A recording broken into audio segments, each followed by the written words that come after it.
3 ноябрда Ташкент шаарында Өзбекстандын президенти Шавкат Мирзиёев Кыргыз Республикасынын премьер-министри Сапар Исаков менен эки тараптуу жолугушууну өткөрдү. Бул тууралуу Өзбекстандын президентинин басма сөз кызматы билдирди. Маалыматка ылайык, жолугушууда тараптар кыргыз-өзбек байланыштарынын өнүгүп жаткандыгына жакшы баа беришти. Анда эки өлкөнүн президенттеринин буга чейинки иш сапарларында кабыл алынган чечимдерди жана макулдашууларды ишке ашыруу маселелери талкууланды.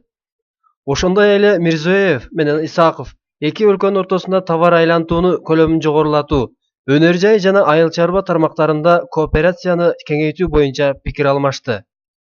Өзбекстандын башчысынын басма сөз кызматы билдиргендей, Мирзиёев ал күнү эки тараптуу жолугушууларды Армениянын премьер-министри Карен Карпетян жана Азербайжандын биринчи орун басары Ягуб Эйёбеев менен да өткөргөн.